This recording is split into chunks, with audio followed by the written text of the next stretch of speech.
Bismillahirrahmanirrahim. Assalamualaikum warahmatullahi wabarakatuh. Alhamdulillahi ala ihsani wa syukru lahu ala taufiqihi wa amtinani wa asyhadu an la ilaha illallah wahdahu la syarika lahu ta'ziman li sya'ni wa asyhadu anna Muhammadan abduhu wa rasuluhu da'ila ridwani. Allahumma salli alaihi wa ala alihi wa ashabi wa ikhwani. Hadirin dan hadirat, kita lanjutkan bahasan kita dari syarah kitab Tauhid. Kita masuk pada bab majaa anna ba'dha hadhil ummah ya'budul awsan. Bab tentang bahwasanya sebagian dari umat ini akan menyembah berhala, ya. Telah kita jelaskan pada pertemuan-pertemuan sebelumnya perbedaan antara al-awsan dengan al-asnam. Kalau al-asnam dia lebih khusus, dia adalah berhala patung yang dipahat berbentuk makhluk bernyawa. Itu disebut dengan sanam, jamaknya asnam.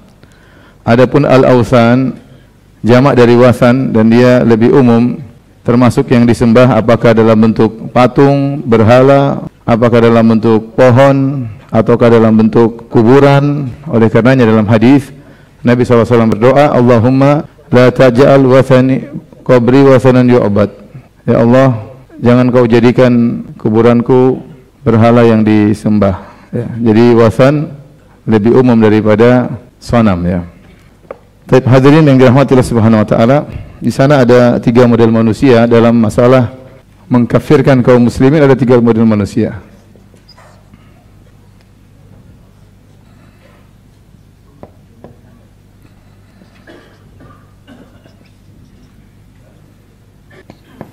Yang pertama adalah kelompok Khawarij yang mereka begitu mudah mengkafirkan kaum muslimin. Bahkan mereka memandang sebagian besar kaum muslimin telah terjerumus dalam kekafiran karena kejahilan, ya. Dan kelompok-kelompok itu, ya, masih banyak sampai sekarang, ya. Mereka menganggap kaum muslimin, ya, kuffar. Banyak di antara mereka kafir, entah karena mereka tidak mengkafirkan pemerintah sehingga dikafirkan, atau karena sebab-sebab yang lain, ya, sehingga dianggap Islam mereka tidak benar, atau tidak berbaiat dengan imam mereka sehingga dianggap kafir, ya. Kelompok-kelompok seperti ini masih banyak, ya. Baru semalam saya ditanya, ada seorang ikhwan yang ngaji, kemudian dia mau nikah, ternyata calon mertuanya itu ikut pergerakan, ya, yang mempersyaratkan kalau kau mau nikah dengan putri saya harus ulangi syahadatain. Harus ulangi syahadatain. Saya bilang, ente ngaji kitab tauhid masih disuruh ulangi syahadatain. Kalau ngajinya ngawur-ngawur mungkinlah diragukan. Ini ngaji kitab tauhid, ya, membantah berbagai macam kesyirikan, masih disuruh ulang untuk mengucapkan apa? Syahadatain, ya. Ada pemahaman seperti itu, ya, yang menganggap sebagian kaum muslimin kafir, tidak berbaiat dengan imamnya sehingga harta mereka halal, dicuri sana dicuri sini. Jadi terjadi. Jadi ini sikap mereka mengkafirkan mayoritas kaum muslimin. Sebagian penyembah kubur sebaliknya, ya, mereka mengatakan mustahil kaum muslimin terjerumus dalam kesyirikan. Adapun ahlu sunnah, mereka mengatakan mungkin seorang muslim terjerumus dalam kesyirikan. Maka mereka mengkafirkan yang berhak untuk dikafirkan. Tentunya setelah iqamatul hujjah, menegakkan hujjah, dan izalatul syubhah, menghilangkan syubhat. Tidak semua orang terjerumus dalam kesyirikan otomatis menjadi musyrik. Tidak semua orang terjerumus kafiran menjadi apa? Kafir. Untuk mengkafirkan ada syaratnya, sebagaimana dijelaskan Ibnu Taimiyah rahimahullah taala, iqamatul hujjah sama izalatul syubhah, harus tegakkan hujjah dan menghilangkan syubhat. Dan satu perkataan Ibnu Taimiyah yang ma'ruf, dia mengatakan, "Wa man dakhala fil Islam biyaqin la yuzalu anhu bisyak." Barang siapa yang masuk Islam dengan keyakinan, mengucapkan asyhadu an la ilaha illallah Muhammadur Rasulullah, sudah yakin dia masuk Islam, maka tidak bisa kita hilangkan nama Islam tersebut hanya dengan keraguan. Harus dengan keyakinan pula bahwasanya dia sudah kafir. Nah, untuk meyakinkan dia kafir atau tidak, harus menegakkan hujjah dan menghilangkan syubhat. Yang ingin kita bahas adalah kelompok yang ini, sebagian penyembah kubur yang mereka juga minta di kuburan.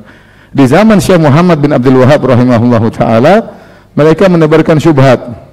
Kata mereka, namanya orang-orang Islam tidak mungkin akan terjerumus dalam kesyirikan. Ya, dalil mereka hadis dalam Sahih Muslim, Rasulullah SAW bersabda, "Inna syaitan qad ayisa an ya'budahul musallun fi jaziratil Arab. Bahwasanya syaitan sudah menyesal atau putus asa, syaitan putus asa. Disembah oleh orang-orang yang salat di jazirah Arab. Jadi mereka berdalil dengan hadis ini, ya. Kata mereka, sungguhnya syaitan telah putus asa untuk disembah oleh orang-orang yang salat di jazirah Arab. Ini dalam riwayat Muslim. Riwayat Tirmidzi tanpa ada jazirah Arab. Bahwasanya syaitan putus asa disembah oleh orang-orang yang salat. Kalau begitu, sudah, kenapa ente yang mudah sekali mengkafir-kafirkan orang, mensyirik-syirikan orang, orang-orang yang minta kuburan mereka juga salat. Mereka juga puasa, mereka juga salat. Ya, orang-orang yang melakukan ini ke dukun juga mereka salat. Kenapa kalian mudah sekali memusyrik-musyrikan apa? Orang. Kenapa? Kata mereka, syaitan sudah putus asa disembah oleh orang-orang yang salat. Dalam riwayat Tirmidzi tanpa jaziratul Arab. Baik. Inilah kenapa Syekh Muhammad bin Wahab membuat bab ini, bab anna ma jaa anna ba'd hadhil ummah ya'budul awthan. Bab penjelasan bahwasanya sebagian umat ini akan menyembah berhala, artinya akan menyembah syaitan, artinya akan terjerumus dalam kesyirikan. Dibuat bab ini, kata para ulama yang mensyarah bab ini, mereka mengatakan karena Syekh Muhammad bin Wahab ingin membantah golongan ini. Golongan para penyembah kuburan atau orang-orang yang melegalkan kesyirikan yang mereka lakukan, yang mereka menganggap bahwasanya mereka tidak mungkin terjerumus dalam kesyirikan karena syaitan sudah putus asa. Tapi bagaimana kita membantah ini? Sudah belum saya menghapus? Pertama, ya, atau para ulama menjelaskan Nabi mengucapkan hal tersebut. Nabi SAW menjelaskan kondisi perasaan setan kapan? Tatkala setan melihat Islam tersebar. Yaitu Allah berfirman, "Idza jaa nasrullahi wal fath wa ra'aitan nasa yadkhuluna fi llahi afwaja." Tatkala telah datang kemenangan, Fatu Makkah, pertolongan Allah, dan engkau melihat manusia masuk Islam berbondong-bondong. Saat itulah setan putus asa untuk apa? Disembah. Waduh, gagal saya. Kayaknya saya tidak bakalan disembah lagi, ya. Dia putus asa. Tetapi apakah perasaan setan itu pasti benar? Oleh karenanya kita katakan, bantahan yang kedua, orang-orang yang berdalil dengan hadis tersebut pada hakikatnya berdalil dengan perasaan setan. Saya tanya sama antum, yang menyangka tidak bakalan disembah itu Nabi atau perasaan setan? Nabi sedang mengabarkan setan merasa putus asa untuk disembah lagi. Berarti itu perasaannya apa? Setan. Nah, orang-orang ini mereka berdalil dengan perasaan apa? Setan. Paham? Dan perasaan setan itu belum tentu benar. Setan tidak tahu ilmu gaib. Perasaan tersebut belum tentu benar. Setan tidak tahu ilmu gaib. Jangankan perasaan setan, bahkan perasaan kaum mukminin terkadang keliru. Bahkan perasaan para rasul terkadang keliru. Apa kata Allah dalam surat Yusuf? Hatta idza stai'asar rusulu wa dhannu annahum qad kudzibu ja'ahum nasruna fanujjiya man nasha wa la yuraddu ba'suna 'anil qaumil mujrimin. Kata Allah Subhanahu wa taala, tatkala para rasul sudah putus asa. Sebagian ahli tafsir mengatakan apa? Seperti penjelasan Imam Al-Qurtubi, para rasul putus asa bahwasanya mereka tidak akan ditolong oleh Allah, bahwasanya tidak akan datang kemenangan untuk mengazab kaum mereka. Mereka putus asa. Tiba-tiba ja'ahum nasruna. Tiba-tiba perasaan mereka itu keliru. Tiba-tiba Allah apa? Turunkan pertolongan Allah. Ya.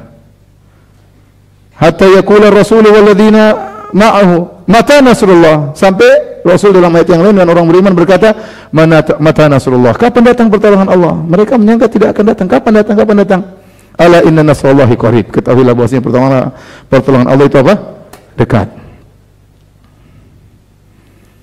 Jadi setan maksum atau tidak? Tidak, ya.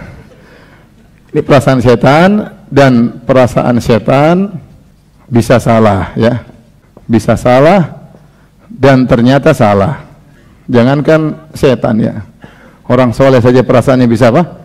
Salah. Nabi, para rasul saja perasaannya bisa salah. Mereka tidak tahu ilmu gaib. Paham?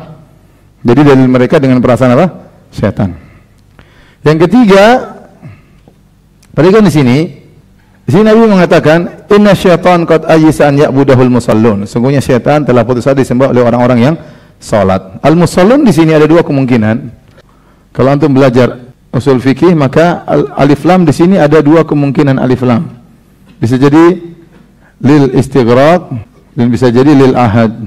Kemungkinan besar adalah untuk lil ahad. Artinya kalau istighraq artinya setan putus asa untuk bisa menjadikan semua kaum muslimin menyembahnya.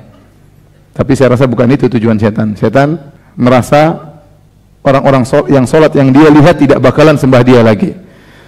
Sehingga yang dimaksud dengan alif lam di sini lebih condong kepada lil ahad. Yaitu setan melihat orang-orang salat di zaman itu tidak bakalan lagi menyembahnya. Berarti orang-orang salat ini orang-orang salat tertentu yang dilihat setan saat itu. Ini mungkin karena yang dilihat oleh setan adalah para sahabat. Mungkin para setan, wah sahabat kayak gini, begitu patuh kepada Nabi, begitu semangat beribadah, mereka enggak bakalan nyembah saya ya. Kalau kita maknakan kepada al-musallun sini adalah orang-orang salat khusus yang dilihat setan oleh pada waktu itu, maka itu mungkin setan putus asa disembah oleh para sahabat. Mungkin. Yang keempat, ya, kenyataannya banyak yang murtad setelah wafatnya Nabi. Saya tanya sama antum, Nabi waktu ngomong gini, Nabi masih hidup enggak? Nabi masih hidup kan? Nabi sedang mengabarkan perasaan setan tatkala itu. Setan putus asa disembah oleh orang-orang yang salat. Ternyata setelah Nabi wafat, ya, banyak yang murtad. Di antaranya, ya, munculnya nabi-nabi palsu yang muncul di zaman Nabi dan ada yang muncul setelah Nabi wafat dan para pengikutnya murtad bersama nabi-nabi tersebut. Contohnya ada Musailimah al-Kadzdzab. Ada juga Al-Aswad al-Anasi, Al-Aswad. Kemudian juga ada Tulaihah. Ada juga nabi perempuan saya lupa namanya ya. Ya, Sujah. Itu juga nabi perempuan. Ini semua muncul, Tulaihah dan Sujah muncul setelah wafatnya Nabi SAW. Dan pengikut mereka ini puluhan ribu. Mereka ini semua murtad.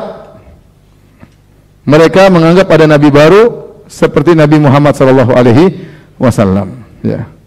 Kata Musailimah, Muhammad nabi, saya juga nabi. Makanya dikirim surat, wahai Muhammad, nanti kita bagi dua. Dunia ini kita bagi dua. Ini menunjukkan ada yang murtad atau tidak setelah wafatnya Nabi?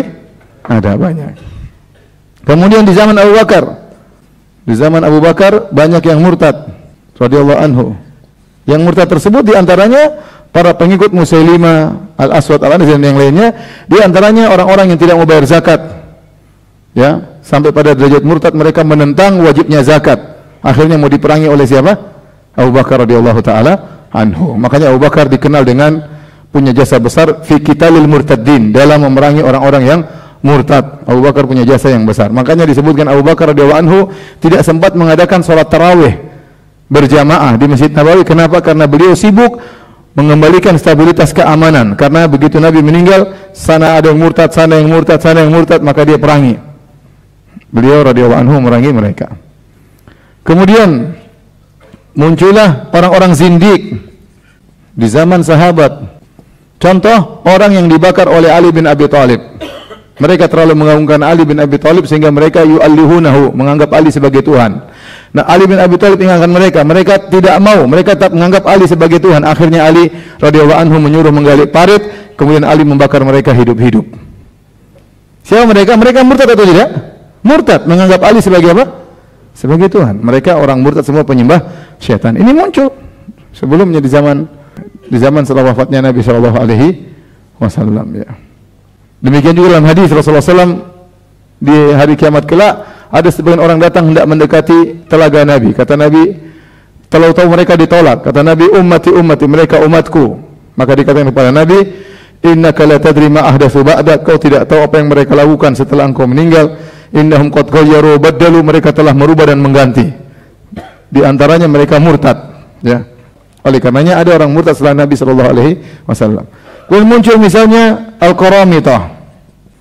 Qaramitah ini firqah Syiah Rafidah Batiniyah. Mereka punya tafsir batin.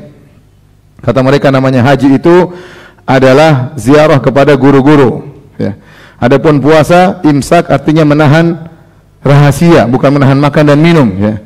Mereka ini yang muncul dari Bahrain, kemudian mereka datang ke kota Mekah, mereka bunuh para jemaah haji, mereka buang jemaah haji ke dalam sumur Zam-Zam, dan mereka congkel Hajar Aswad, mereka bawa pulang. Keren atau tidak? Ini batiniyah kafir ini. Orang-orang Qaramita. Ini semua ya menjelaskan bahwasanya telah terjadi apa? Kesyirikan. Telah terjadi kemurtadan setelah wafatnya Nabi sallallahu alaihi wasallam. Kemudian bantahan yang kelima, dalam buku-buku fikih semua mazhab ada pembahasan tentang ahkamur riddah, yaitu hukum-hukum orang murtad. Saya tanya sama antum, tatkala para ulama 4 mazhab semuanya membahas tentang hukum-hukum orang yang murtad, berarti mungkin nggak ada orang yang murtad? Mungkin. Kalau nggak ada orang murtad, nggak usah dibahas masalah ini. Semua tidak bakalan apa? Murtad. Dan kita bilang kenyataannya banyak orang murtad. Kata Nabi, man baddala dinahu faqtuluh. Kata Nabi, barang siapa yang kalian dapati merubah agamanya, maka bunuhlah. Ini sabda Nabi SAW. Oleh karena kalau orang berubah agama dari Islam ke agama lain, dalam hukum Islam dibunuh. Dan betapa banyak orang melakukan kesyirikan, pergi ke dukun, jadi penyihir, ya banyak ya. Apakah itu semua tidak ada yang syirik? Nah, mereka ingin, gara-gara mereka ingin melegalkan perbuatan minta-minta dikubur supaya tidak dikatakan syirik, akhirnya mereka berdalil dengan hadis ini. Bosnya nggak mungkin ada kesyirikan di umat ini. Itu pendalilan yang fatal. Karena dengan pendalilan ini melegalkan seluruh kegiatan kesyirikan yang terjadi di alam semesta. Dari umat Islam, semuanya mau pergi ke dukun, mau percaya sihir, mau ganti agama, ya bagaimana? Baik. Yang keenam, ya, ternyata sebagian penyembah kubur mengkafirkan Wahabi. Nah, kalau mereka mengatakan bahwasanya tidak mungkin terjadi syirik, maka orang Wahabi tidak boleh apa? Tidak boleh murtad. Lah sementara mereka mengkafirkan apa? Wahabi. Sebagian mereka kenceng loh. Bahkan saya kemarin ke suatu negara. Sampai di sana saya ngisi pengajian, ada yang mengatakan, Ustaz, di sini sebagian mufti berfatwa tidak boleh salat di belakang Wahabi, tidak sah. Subhanallah. Ini benar ini. Salat di belakang Wahabi tidak apa? Tidak sah. Kenapa? Karena Islamnya diragukan. Ya, Islamnya diragukan. Bahkan keluar fatwa di tanah air kita, di sebagian fatwa dituliskan di antara akidah kekufuran meyakini bahwasanya Al-Qur'an Allah berbicara dengan suara. Itu akidah Ahlussunnah. Dan di antara kekufuran meyakini Allah berada di atas. Bayangkan. Jadi ini hanya omong kosong aja dari seperti ini, paham ya? Jadi Syekh Muhammad Abdul Wahab ingin menjelaskan bahwasanya akan ada sebagian umat Islam yang akan menyembah syaitan, akan menyembah apa? Berhala. Di antaranya sudah kita jelaskan, akan kita jelaskan dalil-dalil yang dibawakan oleh Syekh Muhammad bin Abdul Wahab rahimahullahu taala. Tolong kalau sudah dihapus.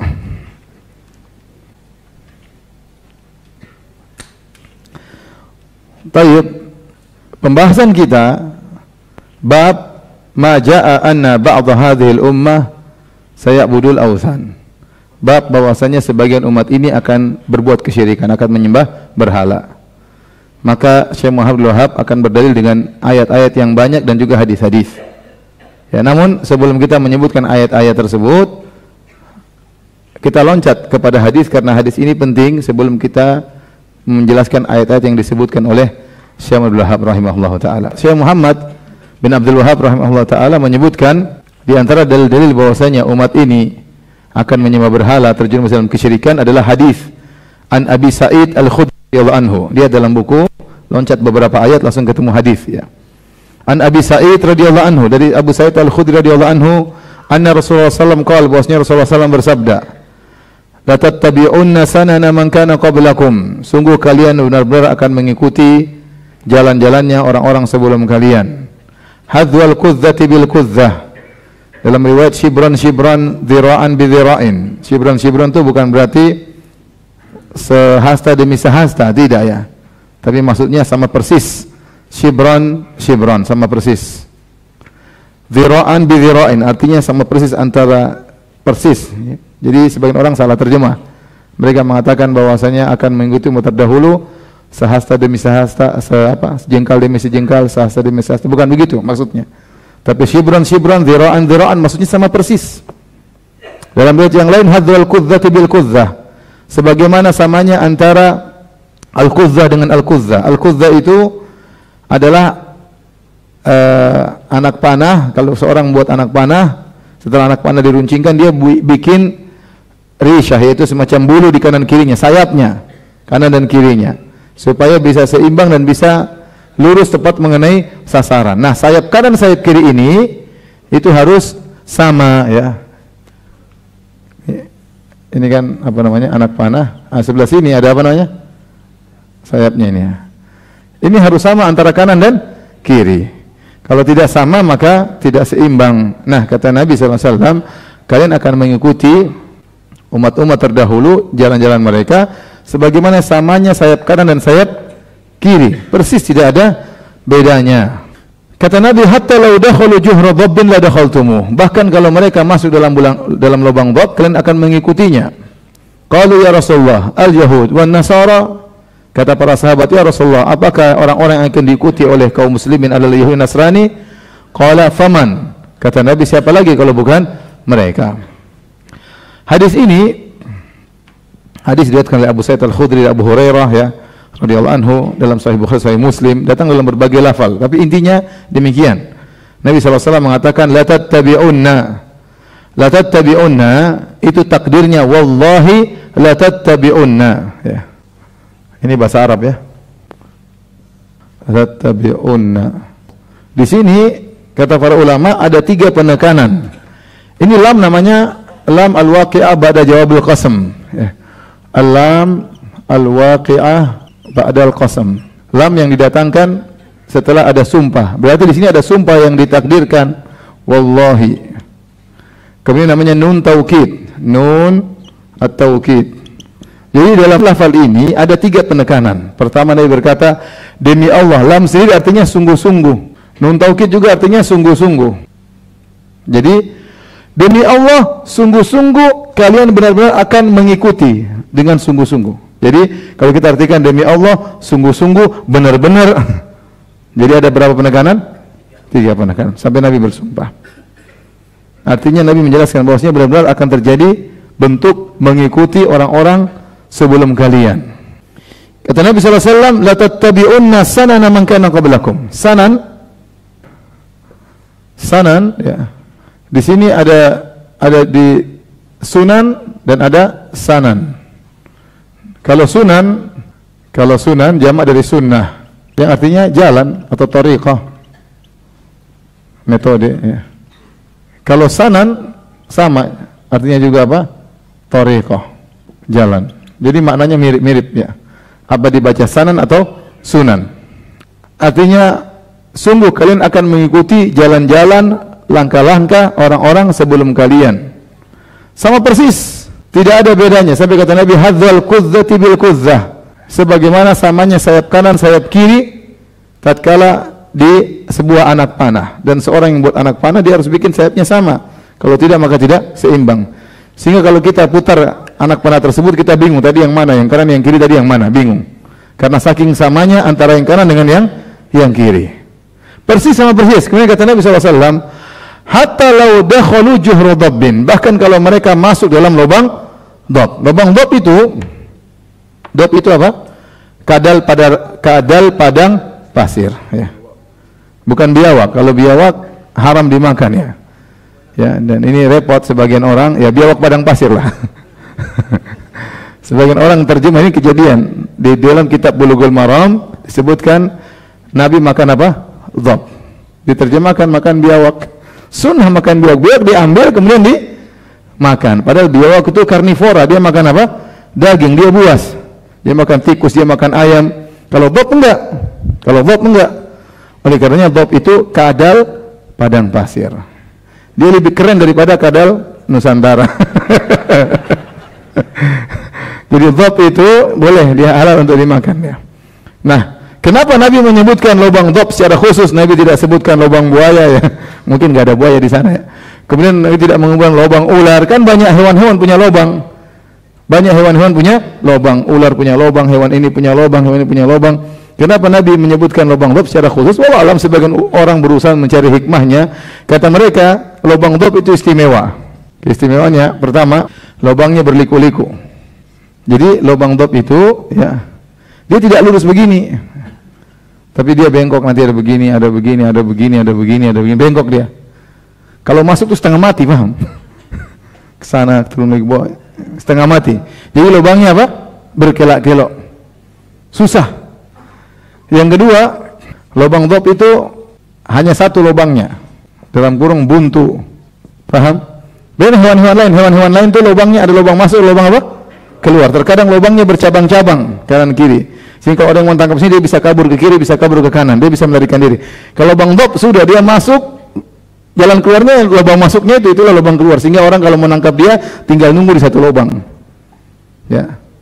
Artinya apa? Ente kalau masuk lubang ini ente pasti nggak selamat, paham? Karena nggak ada jalan keluar ya. Seandainya ada orang Yahudi masuk ke situ, terperangkap di lubang yang buntu tersebut, pasti ada orang Islam yang masuk. Yang ketiga, katanya lubang itu kotor ya. Karena dia buntu maka dia apa? Kotor. Artinya kalau disuruh milih masuk lubang dhab atau masuk lubang buaya, mending masuk lubang apa? Buaya. Yang penting buayanya nggak ada ya. Dan susah, lubangnya kecil. Ini kata para ulama, biasa orang Arab tatkala menyampaikan suatu dengan hiperbola, suatu yang mustahil untuk menekankan penekanan ya. Nabi mengatakan seandainya, dan tidak terjadi karena nggak mungkin manusia masuk di apa? Lubang dhab, lubangnya kecil. Tapi seandainya ada Yahudi atau Nasrani masuk dalam lubang dhab yang itu kotor dan bau dan buntu dan pasti di situ kebinasaan, nggak bisa jalan keluar, nggak ada tempat lari, pasti ada orang Islam yang akan ikut. Saking semangatnya mengikuti sunnahnya orang-orang terdahulu, semangat luar biasa, sama persis dan semangat. Ya. Artinya apa? Kalau sudah mengikuti Yahudi Nasrani tidak mikir-mikir lagi, langsung kemana? Lubang dhab, masuk juga, nggak mikir-mikir. Menunjukkan semangat mereka untuk mengikuti sunnahnya orang-orang terdahulu. Mengikuti sunnah Nabi mikir-mikir. Sunnah masa sih? Ya, mikir. Kalau ngikuti orang Yahudi Nasrani, semua diikutin. Model baju, akidahnya diikutin, ya, ibadahnya diikutin. Makanya dikatakan kalau ada yang dilakukan oleh Yahudi Nasrani, pasti ada umat Islam yang pernah mengikuti atau bakalan mengikuti suatu saat. Sampai orang Nasrani yang meyakini bahwasanya Allah bersatu dengan Nabi Isa, ternyata muncul akidah wahdatul wujud, bukan cuma Tuhan bersatu dengan Nabi Isa, itu masih mending. Tuhan bersatu dengan seluruh makhluk, wahdatul wujud. Lebih parah daripada akidah Nasrani. Dan kita lihat ya, apalagi kalau kita sudah, jadi mereka ikuti dalam sisi ibadat, dalam sisi akidah ya, kemudian dalam sisi adat istiadat, dalam sisi model-model fashion ya.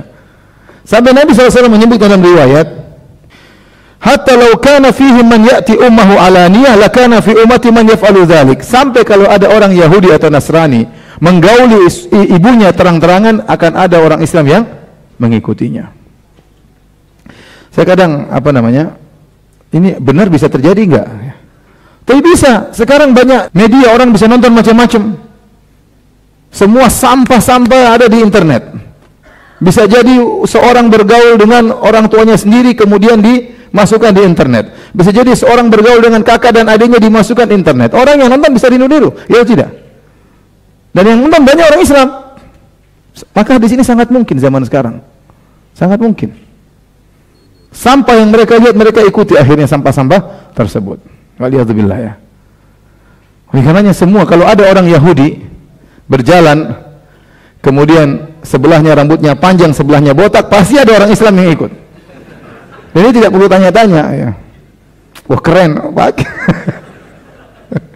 Saya pas pergi di ngisi pengajian di mana? Di Qatar. Dari Oman saya dari Qatar, saya mampir di bandara Qatar atau bandara Oman, saya lupa, bandara Qatar. Kemudian di situ banyak orang-orang asing. Tiba-tiba saya kaget lihat ada orang asing, orang bule ya, kepalanya botak, kemudian desain rambutnya di ujung sini, ada pohon kormanya di atas begini. Semuanya botak ya. Kita sih aneh tapi menurut dia keren ya, gitu ya, sudahlah. Kok ada orang kayak gini, kata saya, bahlul. Rambut bagus-bagus dibotakin, di ujung tinggal kasih apa? Ada rumput sedikit sama pohon korma, kayak oase di tengah padang pasir. Kemudian saya pergi ke Australia ya. Saya ketemu dengan sebagian ikhwan-ikhwan, ternyata saya ketemu sebagian mereka punya anak orang Islam. Orang Islam Indonesia persis rambutnya seperti itu, Masya Allah. Benar. Sadaqah Rasulullah SAW. Benar Rasulullah SAW bilang, kalau ada yang bikin gini, pasti ada yang apa? Ngikutin. Pasti ada yang ngikutin. Bukan orang kafir, orang Islam. Ya. Ya, ngapain ente bikin rambut kayak gitu ya? Ketemu monyet pun monyet tertawa ngeliatnya. Monyet aja nggak begitu. Baik, ini dalil semua bahwasanya semangat orang-orang Muslim untuk mengikuti orang-orang Yahudi Nasrani sangat besar ya. Dalam sebagian riwayat dikatakan kepada Nabi, Faris wa Rum, ya Rasulullah, apakah yang dimaksudnya orang terdahulu yang akan diikuti Persia dan Romawi? Kata Nabi, iya, mereka juga. Jadi para ulama menjamakkan untuk masalah akidah, masalah adat istiadat, masalah tradisi, ibadat akan mengikuti Yahudi Nasrani. Untuk masalah hukum, politik, siasat mengikuti Romawi dan Persia. Ini sebagian ulama menjamak demikian. Artinya ada kecenderungan umat Islam untuk mengikuti orang-orang sebelum mereka. Baik. Kita kembali setelah kita bahas hadis ini ya. Sampai masalah perpecahan pun demikian, sebagaimana Yahudi Nasrani terpecah-pecah, umat Islam juga mengikuti mereka terpecah-pecah. Maka dia mengatakan iftaraqatil yahud ila 71 firqah, sungguhnya Yahudi terpecah menjadi 71 golongan. Waftaraqatin nasara ila 72 firqah, Nasrani terpecah menjadi 72 golongan. Wa sataftariqu hadhil ummah ila 73 firqah, dan umat ini terpecah menjadi 73 golongan. Seakan-akan seluruh kegiatan Yahudi Nasrani diikuti oleh kaum muslimin, dan kaum muslimin punya bid'ah yang baru yang tidak dimiliki oleh Yahudi Nasrani. Paham? Saya ulangi, Yahudi Nasrani punya ibadah-ibadah macam-macam, ada umat Islam pasti yang ngikut, dan umat Islam punya inovasi baru yang tidak dimiliki oleh mereka, sehingga jumlahnya 73. Baik, kita kembali kepada awal bab. Di antara dalil yang dijadikan dalil oleh Syekh Muhammad bin Wahab bahwasanya akan ada umat ini yang terjerumus dalam kesyirikan adalah firman Allah Subhanahu wa taala, "Alam tara ila alladziina utu nasiban minal kitabi yu'minuna bil jibti wat taghut wa yaquluna lil ladziina kafaru haula'i ahda minal ladziina amanu sabila." Surat An-Nisa ayat 51. Kata Allah Subhanahu wa taala, tidakkah engkau lihat kepada orang-orang yang diberikan sebagian daripada Alkitab, yaitu diberikan ilmu tentang Taurat, yaitu orang Yahudi, mereka punya ilmu. Nasib minal kitab ay ilmu, mereka punya ilmu tentang Taurat. Ternyata mereka sudah punya ilmu tentang Taurat, ilmu tentang wahyu Allah Subhanahu wa taala. Ternyata sifat mereka yu'minuna bil jibti wa taghut, mereka beriman kepada al-jibt wa taghut. Al-jibt ditafsirkan sihir atau dukun, atau taghut ditafsirkan syaitan. Ternyata mereka beriman kepada sihir, dan mereka beriman kepada dukun, dan mereka beriman kepada syaitan. Wa yaquluna lil ladzina kafaru haula'i ahda minal ladzina amanu sabila, dan mereka berkata kepada orang-orang kafir atau orang musyrikin Arab bahwasanya kalian lebih baik daripada agamanya Muhammad. Ini orang Yahudi waktu mereka pergi dari Madinah, mereka pergi ke kota Mekah, disebutkan adalah Huyai bin Akhtab, kemudian Ka'ab bin Ashraf. Huyai bin Akhtab bapaknya Sofia radhiyallahu anha, Sofia bintu Huyai bin Akhtab, ya, kepala kabilah Bani Nadir. Kemudian dia mencari sekutu dari orang-orang musyrikin. Dia ingin memprovokasi orang-orang apa? Musyrikin, di antaranya untuk menyerang ya kota Madinah dalam perang Khandaq ya. Maka dia pun datang ketemu dengan mereka. Orang-orang musyrikin Quraisy, mereka bertanya, "Wahai Yahudi, kalian kan orang-orang alim. Kalian punya Taurat. Menurut kalian lebih baik mana? Kami atau Muhammad?" Kalau mereka bilang Muhammad, selesai, mereka nggak bakalan bantu Yahudi. Akhirnya orang-orang Yahudi dalam rangka untuk meminta bantuan orang-orang musyrikin karena ingin memprovokasi orang musyrikin, terpaksa mereka mengatakan kalian lebih baik daripada agamanya Muhammad. Padahal mereka tahu bahwasanya Islam lebih baik daripada kesyirikan, daripada penyembahan terhadap berhala. Inilah yang disebut dengan mudahanah. Mudahanah yaitu menghalalkan yang haram ya dalam rangka untuk mengambil hati. Ini tidak boleh dalam Islam. Tapi kalau mudarat artinya mengambil hati dengan tidak ada penghalalan yang haram, tapi menunda misalnya nahi mungkar, ini tidak mengapa. Contoh misalnya, seorang berdakwah kepada orang yang perokok. Kalau dia menjalankan cara yang benar, dia berdakwah orang itu merokok di depan dia. Dia melakukan mudarat. Dia tidak langsung tegur rokoknya, dia tegur yang lain. Jangan syirik. Dia bahas yang lebih besar. Sementara dia batu-batu, dia tahan. Ini namanya mudarat. Dia tidak langsung tegur masalah apa? Rokok. Dia tunda, enggak masalah. Karena ada masalah yang dia inginkan. Dia harus menjelaskan perkara yang lebih besar. Orang ini terjerumus dalam rokok, terjerumus dalam kesyirikan. Maka yang dia bahas dulu adalah masalah apa? Kesyirikan. Meskipun waktu dia berdakwah dia batu-batu. Itu namanya mudarat. Tidak langsung ditegur. Yang kedua mudahana. Mudahana yaitu menghalalkan yang haram. Dia tegur orang yang merokok, tiba-tiba orang merokok bilang, "Ini rokok enak ya, bagus kan?" "Oh iya, bagus." Nah, ini berarti boleh enggak? "Oh, boleh, halal, enggak apa-apa." Ini enggak boleh namanya. Gara-gara ingin mengambil hatinya dia menghalalkan apa? Rokok. Bahkan dia bilang, "Sini, saya juga minta rokok sini." Atau dia tahu musik itu haram, tapi dia ingin mendakwahi para pemusik. Maka dia datang ke situ, dia ikut main gitar, ikut main piano. Kenapa Pak? Saya ingin berdakwah. Ini enggak boleh. Atau dia ingin mendakwahi para peminum khamar, maka dia gaul dengan mereka. Enggak mungkin kita dakwahi mereka, gaul dulu. Gaul ini minum khamar juga. Ini enggak boleh. Ini namanya mudahana, menghalalkan yang apa? Yang haramnya tidak dilarang dalam Islam. Tapi silakan azan dulu. Hadirin dan hadirat yang rahmatillah subhanahu wa ta'ala, adapun sisi pendalilan dari ayat ini, yaitu jelas di antara ciri-ciri orang Yahudi, ya, mereka beriman kepada al-jib wa taghut, beriman kepada sihir, kepada dukun, dan kepada syaitan. Nah, kalau ada orang Yahudi yang beriman dengan ini semua, maka pasti ada orang Islam yang ikut. Itu maksudnya demikian. Karena kita punya kaidah tadi, Rasulullah telah bersumpah, la tattabi'unna sanana man kana qablakum. Sungguh kalian benar-benar sungguh-sungguh akan mengikuti jalan-jalan orang-orang terdahulu, yaitu Yahudi dan Nasrani. Selama ada Yahudi dan Nasrani beriman kepada sihir dan dukun, maka akan ada umat Islam yang beriman. Dan ada atau tidak? Ada. Betapa banyak orang Islam jadi penyihir.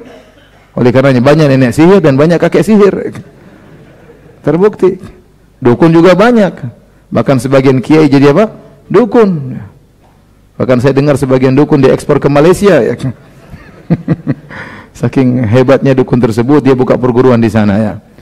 Jadi selama keyakinan kesyirikan tersebut diyakini oleh Yahudi dan Nasrani, maka akan ada umat Islam yang mengikutinya. Maka ini dalil dari Syekh Muhammad bin Wahab rahimahullah bahwasanya bahwasanya akan ada umat Islam yang terjerumus dalam kesyirikan, beriman kepada sihir, beriman kepada dukun, beriman kepada syaitan.